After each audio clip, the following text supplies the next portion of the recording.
memberi manfaat, memberi hikmah kepada kita semua yang kelas 7 dari 7A, B, C, D, E, F, G, H, ya, memberi manfaat yang sebesar-besarnya, minimal membekali kepada diri pribadi kita masing-masing, memberi pembekalan kepada pribadi kalian semua dalam rangka mengabdi dan mengabdi kepada Sang Pencipta, kepada Allah Subhanahu wa Ta'ala. Sebagaimana firman Allah yang sudah menjadi dasar hukum oleh seluruh umat Islam sedunia,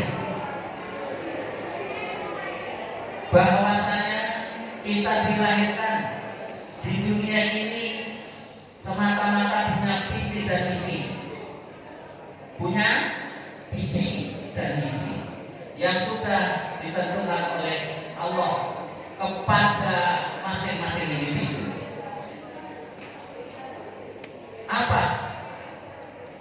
Apa yang diharapkan, visi misi terhadap Allah kepada kita dilahirkan di dunia ini? Tidak lain dan tidak bukan yang tercantum dalam surat Al-Dariyat, wa ma khalaqul jinna wal insa illa liya'budun, dan tidak kuciptakan jin dan manusia kecuali untuk mengabdi kepadaku. Untuk apa? Mengabdi. Bagaimana caranya kita mengabdi kepadanya? Bagaimana caranya kita mengabdi kepada Allah? Salah satu di antaranya, sebagai orang Islam, kita harus menggunakan akidah Islam.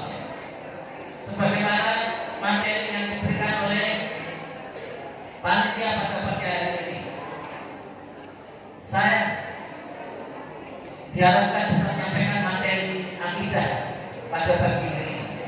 Mudah-mudahan dengan materi akidah pada pagi hari ini nanti kalian selaku kalian sebagai umat Islam yang tadi punya visi dan misi untuk mengabdi kepadanya akan segera bisa terwujud dalam kehidupan sehari-hari. Untuk itu, mari kita urai satu persatu apa yang dimaksud akidah. Saya ingin tanya kepada yang lain dulu. Kita tadi sudah membuat kesepakatan, kita ada lain, ya. Apa yang dimaksud akidah? Ada yang tahu? Silakan kalau ada yang tahu langsung. Ada hadiahnya 5.000. Akidah? Gak ada yang tahu. Silakan kalau ada yang tahu. Apa? Silakan. Oh, boten. Ada yang tahu yang cewek? Apa akidah? Pernah mendengar akidah? Hah? Apa? Apa akidah? Akidah itu dari bahasa Arab, dari bahasa akidah yang utuh wakidatan. Akidah yang utuh wakidatan, yang artinya adalah ikatan atau perjanjian. Sebagai orang Islam yang diajarkan oleh Rasulullah Shallallahu Alaihi Wasallam kepada seluruh umat pengikutnya harus memiliki akidah. Nah, akidah itu apa? Kalau dirujuk dari segi arti bahasanya, bahwa akidah itu adalah artinya ikatan atau perjanjian. Sekarang sebagai orang Islam, perjanjian, ikatan apa yang harus kita miliki, yang harus kita janjikan di dalam hati kita dengan Allah? Coba yang lain lagi. Lihat saya.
Bagaimana caranya kita beriman kepada Allah?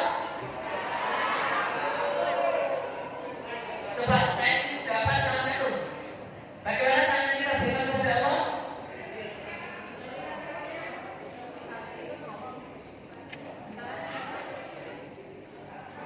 Caranya beriman kepada Allah itu bagaimana? Mengucapkan syahadat. Oke. Mengucapkan syahadat. Bersyahadat atau mengucapkan syahadat? Bersyahadat. Apa bedanya, Pak? Bersyahadat sama mengucapkan syahadat itu bedanya apa? Kalau mengucapkan ya sekedar mengucapkan asyhadu alla ilaha illallah wa asyhadu anna Muhammadur Rasulullah, mengucapkan. Tapi kalau bersyahadat itu adalah menyaksikan. Apa? Kalau bersyahadat itu apa? Karena bersyahadat itu artinya adalah aku bersaksi tidak ada ilah, tidak ada Tuhan selain Allah.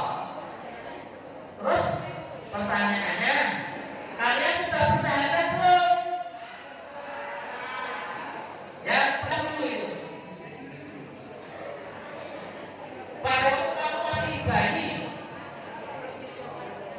sebelum ditemukannya, kapan itu? Oh, nggak tahu. Berarti kamu belum bersahadat.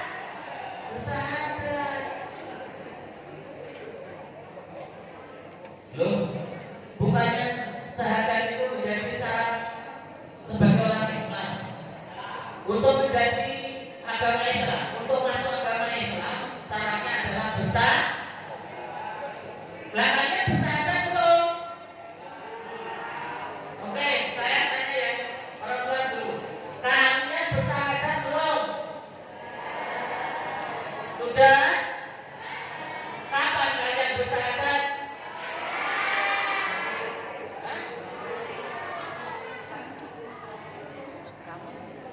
Syahadatnya kapan? Waktu sholat, iya. Waktu sholat kita bersahadat tidak? Nah, kalau kita di waktu baca tasyahud awal dan tasyahud akhir kita pasti baca syahadat. Tapi maksudnya pada waktu kita menjadi orang Islam persyaratannya adalah harus membaca syahadat. Apakah syahadatnya itu di waktu sholat?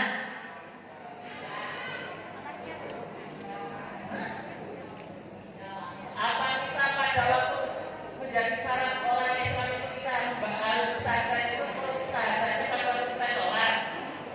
Tidak. Pada saat kita menyatakan saya beragama Islam, saya memilih agama Islam karena agama Islam adalah inna dalam Islam. Ada agama yang diridhoi Allah adalah agama Islam. Barulah kita saat itu kita membaca atau kita bersyahadat.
saya dan kalian akan menyaksikan. Baru nanti setelah kalian saya sahabatkan, nanti kalian harus bisa ketemu dengan Allah saat ini juga. Mau? Apakah kalian saat ini sudah ketemu dengan Allah? Apakah selama ini kalian pernah ketemu dengan Allah? Di mana Allah? Kayaknya kalau yang kelas 7 sudah belajar. Yang 7 mana tuh sering? Coba kacau tuh sering. Di mana Allah? Nah, oke. Tirukan saya ya. Agar akidah Islam yang kita sah di hadapan Allah, maka marilah pada pagi hari ini jam 8:24 kita bersahadat, kita bersaksi bahwa tidak ada Tuhan selain Allah, dan saya bersaksi bahwa Muhammad Rasulullah, bahwa Muhammad Rasulullah. Siap? Siap? Bismillahirrahmanirrahim. Asyhadu an la ilaha illallah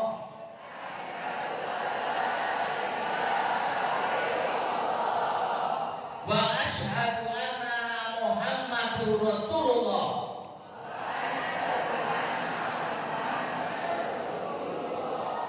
Saya bersaksi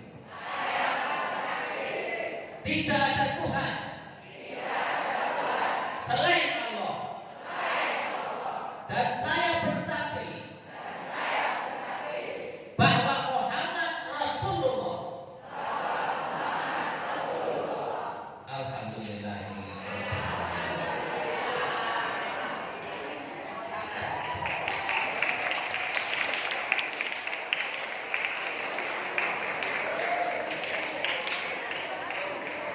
Demi Allah, demi Allah, mulai sekarang kalian secara akidah Islamiyah, secara akidah sudah sah di depan Allah. Kalian semua yang hadir di ruangan ini, yang tadi mengucapkan syahadat, yang tadi bersahadat di hadapan Allah, disaksikan oleh Allah, disaksikan oleh para malaikat, disaksikan oleh para nabi, disaksikan oleh para siddiqin, disaksikan oleh para syuhada, disaksikan para sholihin. Kalian saat ini sah menjadi orang Islam.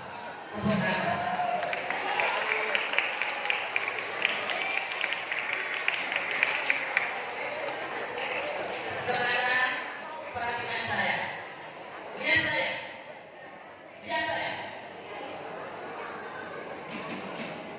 Kalau tadi kalian sudah bersahabat, asyhadu an la ilaha illallah wa asyhadu anna Muhammadur Rasulullah. Sekarang kalian itu sudah sah di hadapan Allah beragama Islam. Ada konsekuensi yang harus kita rasakan. Karena kita ini dilahirkan di dunia ini, tadi saya katakan punya misi dan visi, punya visi dan misi.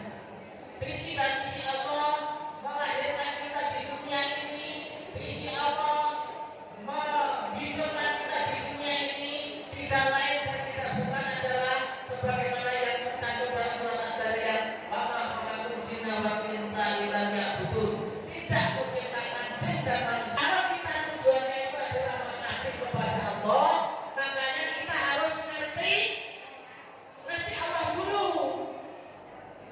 Sebagaimana yang diajarkan oleh Kanjeng Nabi.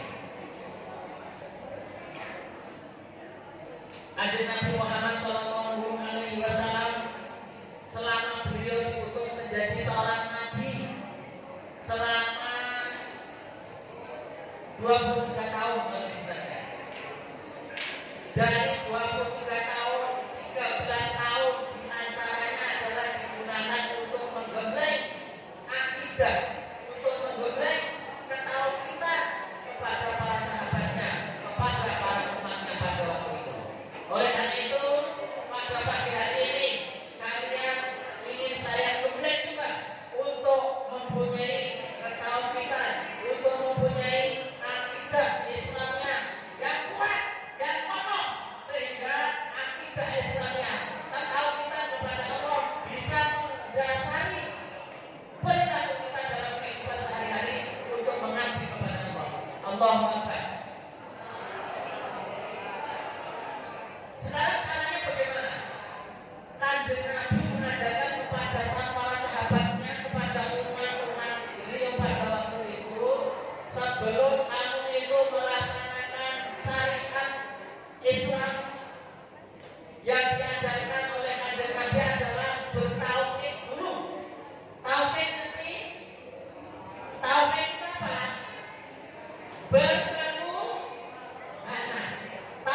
Sudahkah kalian saat ini kenal Allah?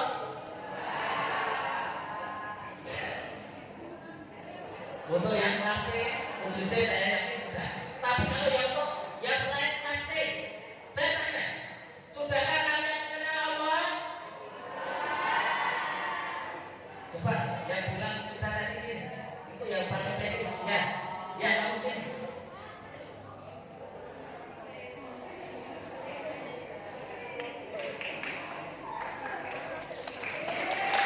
Namanya siapa? Reza. Mas Reza, kamu kasih tujuan. Tujuan. Kamu sudah mengenal Allah? Di mana Allah?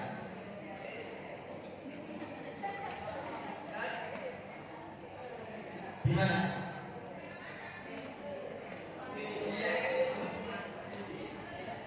Di langit itu. Di atas. Di atas. Di atas. Arsi ya, arsa. Di kursi Allah. Di kursi Allah. Kursi Allah itu di mana? Di lantai 107. Ar-Rahmanu 'alal 'arsy istawa. Ar-Rahmanu 'alal 'arsy istawa. Yang Maha Rahman dan Rahim itu singgasananya di ars, di lantai 107. Itu yang dijadikan patokan. Makanya kita pada waktu kita berdoa itu menghadap ke atas. Gusti Allah begitu. Tapi apakah Allah hanya ada di sana? Apakah betul Allah ada di sana? Sedangkan di Al-Quran yang lain rujukannya adalah aku dekat.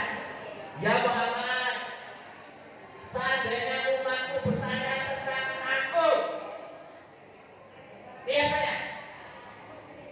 Ya Muhammad, Allah bertanya kepada Muhammad, ya Muhammad, seandainya umatku bertanya tentang aku tidak jauh, aku dekat, aku tidak jauh dari kedua urat lehermu.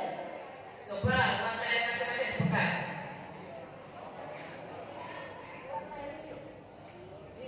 Allah tidak jauh dari kedua urat leher ini. Itu yang bertanya siapa? Allah. Di mana? Di Quran. Bukan di atas langit 107. Walaupun ada ayat yang mengatakan Ar-Rahmanu 'alal 'arsy istawa. Allah itu singgasananya di atas langit 107 di ars. Tapi Allah itu bersama kita.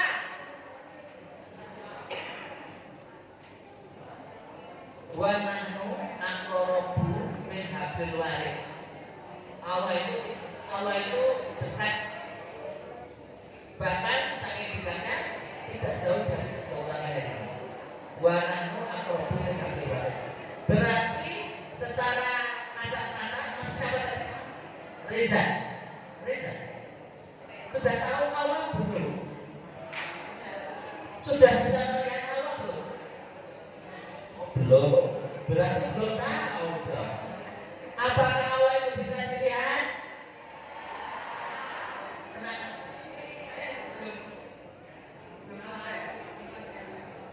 Belum sampai tempat.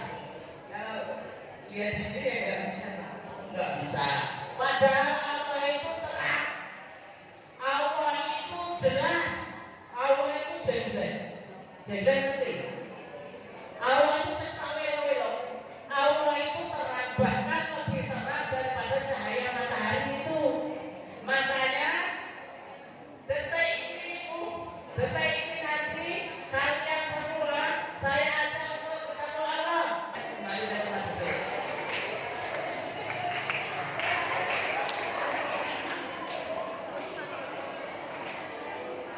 Pak, bagaimana supaya bisa melihat Allah? Tadi Pak Mano mengatakan bahwa Allah itu terang, Allah itu jelas, Allah itu jengkel. Saking terangnya bahwa Allah itu lebih terang daripada cahaya matahari.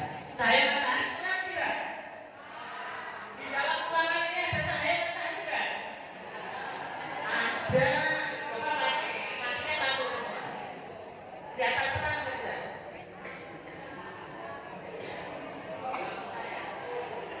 Dari sela-sela jendela pasti kelihatan cahaya matahari.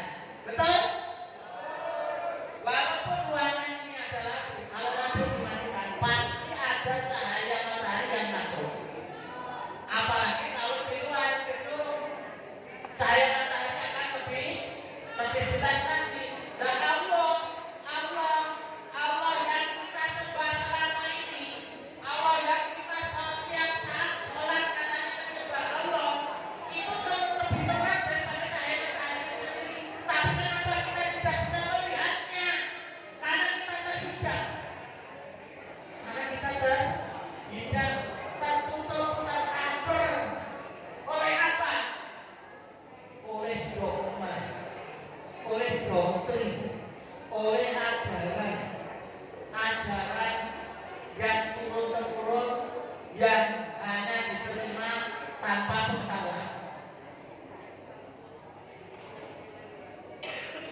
Oke, caranya bagaimana? Caranya piye? Caranya piye? Yang pertama, lihat saya. Lihat saya. Yang pertama, kita harus ngerti sangkan parane dumadi. Apa Pak sangkan parane dumadi? Asal usul kejadian dan kemana kita pergi. Jadi sangkan parane dumadi. Asal usul dumadi dan kita kemana setelah kita hidup di dunia ini. Kita harus tahu itu. Kita ini dilahirkan di dunia ini harus ngerti asal usulnya. Dari mana kita?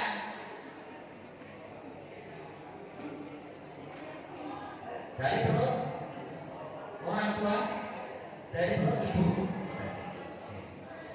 Kalau kita merujuk di dalam Al-Quran surat An-Nuri, manusia itu diciptakan dari min sulalatin mintin.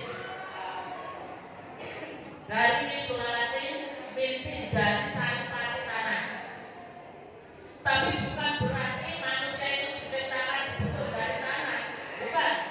Tetapi dari sari-sarinya bumi, sari-sari patah, sari-sari tanah. Dari saripati tanah. Artinya gini, lihat saya, biar kalian ngerti asal usul kejadian. Yang pertama, manusia itu diciptakan dari saripati tanah, artinya adalah bahwa seluruh bapak ibu kita, seluruh orang tua kita adalah makanannya adalah dari tumbuh-tumbuhan yang tumbuh di tanah. Tumbuh-tumbuhan yang tumbuh di tanah itu makanannya adalah dari saripati tanah. Kemudian setelah tumbuh-tumbuhan menjadi tumbuh-tumbuhan,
Yang ditiupkan siapa? Yang ditiupkan roh siapa?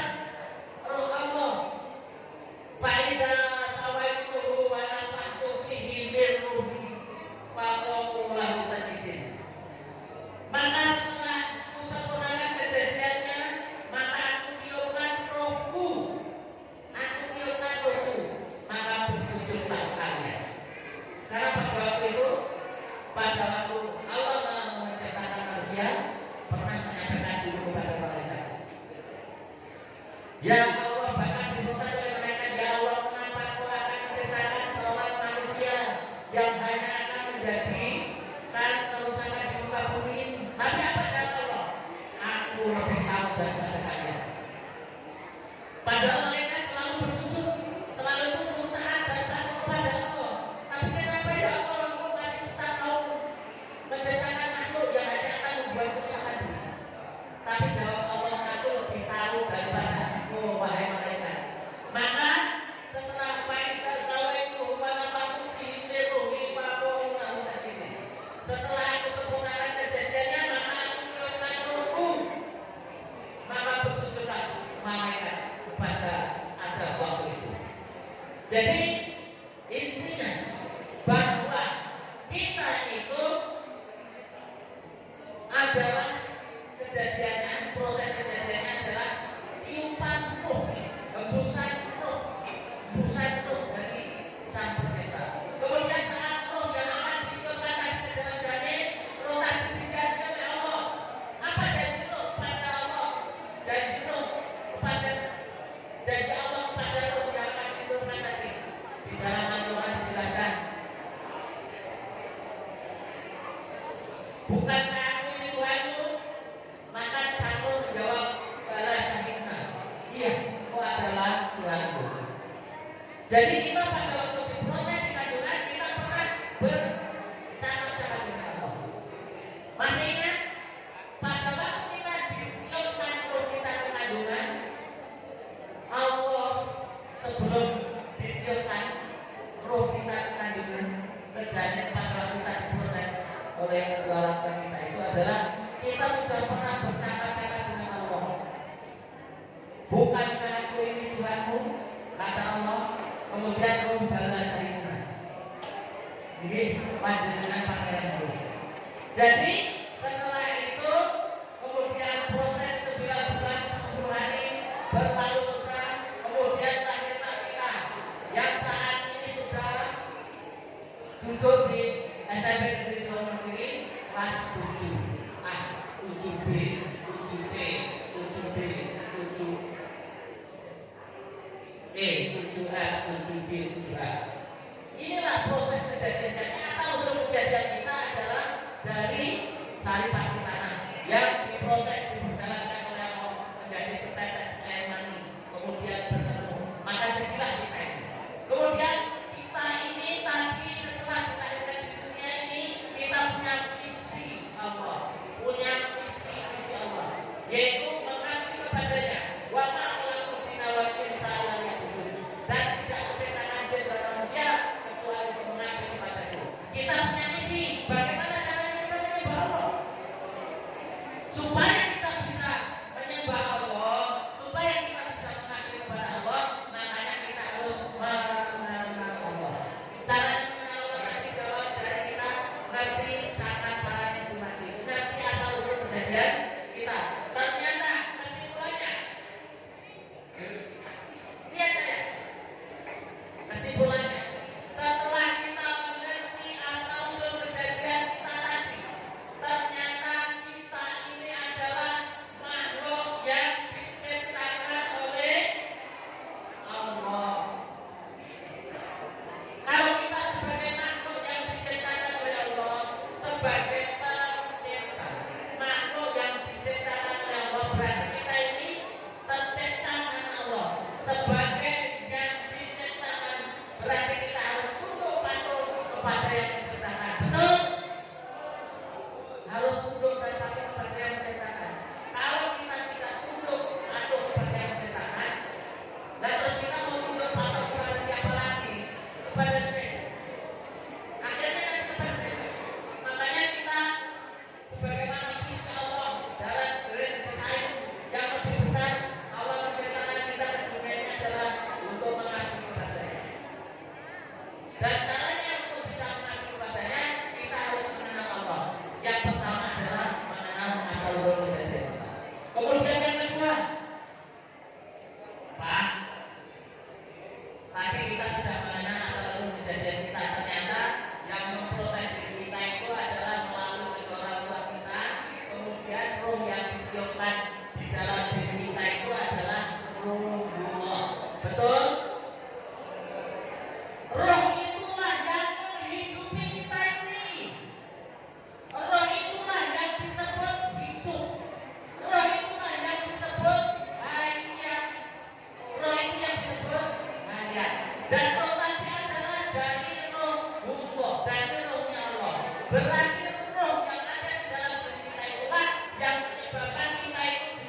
Berarti hidup yang ada di dalam diri kita itu adalah hidupnya Allah atau hayatullah. Kalau lihat kalian mati apa hidup? Saya tanya ya orang itu. Kalian hidup atau mati? Yang kedua, kalian hidup atau mati? Hidup atau mati? Pertanyaan berikutnya, apakah kalian pernah melihat orang mati? Bisa membedakan antara yang hidup dan yang mati? Kalian masih hidup atau mati? Sekarang kalau yang mati, bagaimana cirinya orang mati? Tidak bernapas.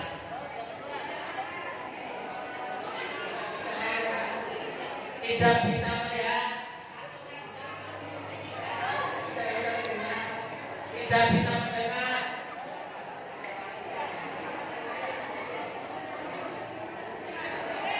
Tidak bisa bergerak. Tidak bisa bernapas. Tidak bisa melihat. Tidak bisa mendengar. Tidak bisa bergerak. Tidak bisa berkata-kata. Berarti saya tanya lagi kepada yang beriman, kalau orang mati itu berarti bentuknya seperti apa? Terbujur kaku. Terbujur kaku. Oke. Kalau orang mati itu adalah terbujur kaku. Dia tidak bisa melihat, dia tidak bisa mendengar, dia tidak bisa bernapas, dia tidak bisa berkata-kata, dia tidak bisa bergerak. Dia punya mata tidak? Dia punya telinga tidak? Punya hidung untuk bernapas tidak? Punya mulut untuk berkata-kata tidak? Punya badan untuk bergerak tidak? Tapi kenapa tidak bisa bergerak, tidak bisa melihat, tidak bisa berkata-kata, tidak bisa dengar? Karena rohnya sudah keluar dari badan kita. Apakah kita nanti suatu saat tidak sehat? Apakah kita nanti suatu saat juga akan mengalami yang namanya kematian? Apabila kita nanti sudah waktunya mengalami yang namanya kematian, di mana hidup, di mana roh berpisah dengan jasad kita, apa kalian sudah tahu mau kemana roh Anda? Kemana? Kembali kepada Allah. Innalillah, kita dari Allah. Wa inna ilaihi rajiun, akan kembali kepada Allah. Itu yang kedua. Jadi ternyata kesimpulannya Allah itu adalah yang hidup di dalam diri kita ini. Allah adalah yang hidup dan menghidupi kita ini. Allah adalah yang hidup dan menghidupi seluruh tumbuh-tumbuhan. Allah yang hidup dan menghidupi seluruh hewan. Allah yang hidup dan menghidupi seluruh alam jagat raya. Berarti apa yang benar? Allah adalah yang hidup dan menghidupi kita ini. Kalian hidup atau mati? Kalian bisa merasakan hidup atau tidak? Bisa merasakan hidup? Kalau kalian bisa merasakan hidup, berarti saat ini juga kalian pasti kudune sudah bisa ketemu dengan Allah.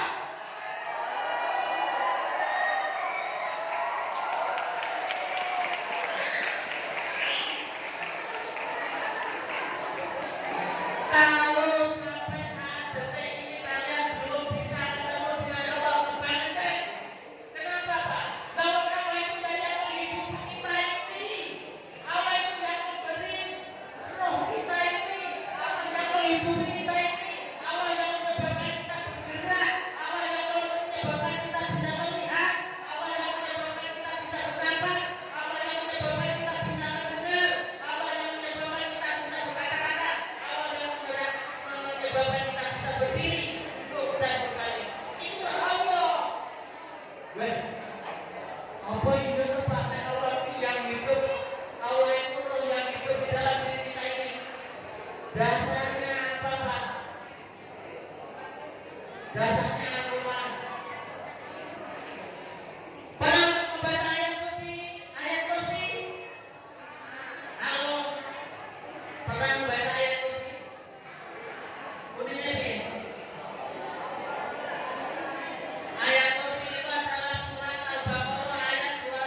Duh Gusti, ya Allah yang hidup dan menghidupi jiwa ragaku.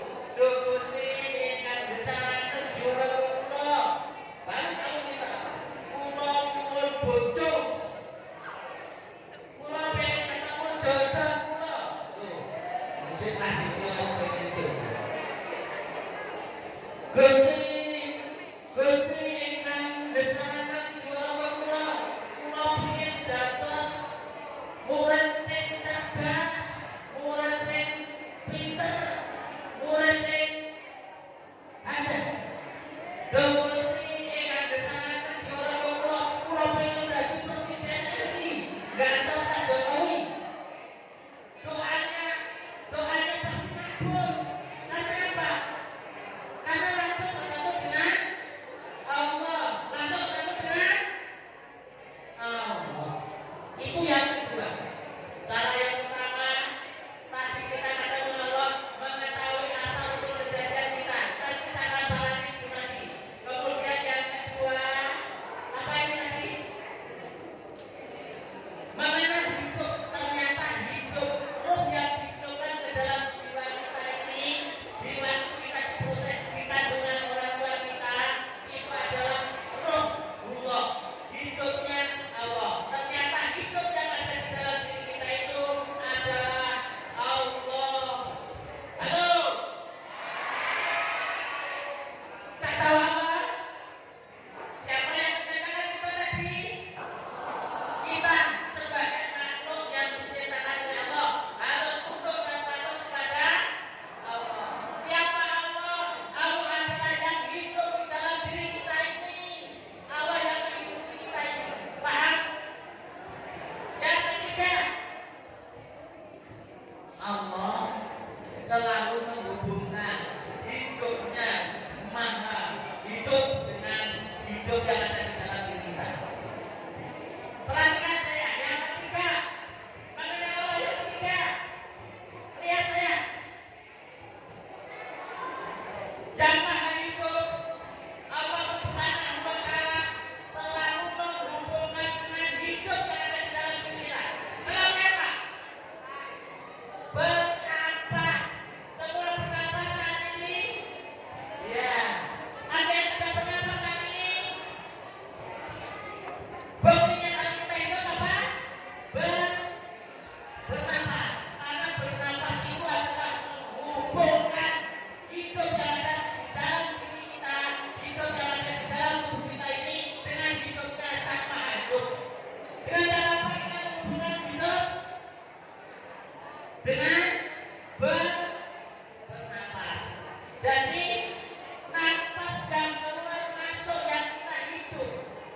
Kita hidup, kemudian tinggal di dalam tubuh kita, kemudian kita keluarkan lagi.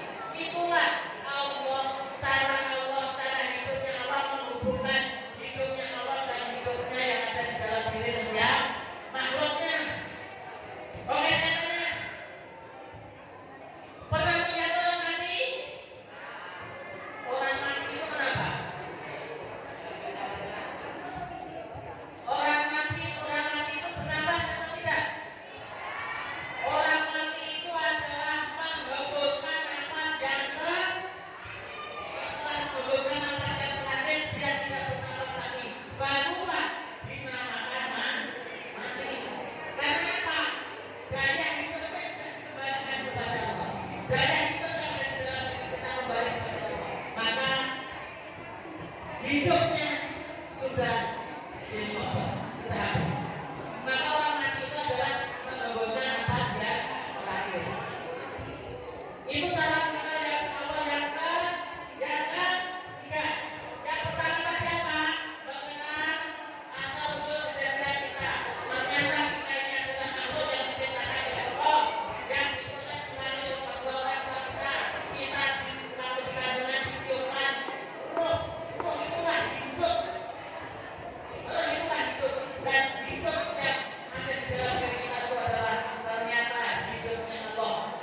bukan dengan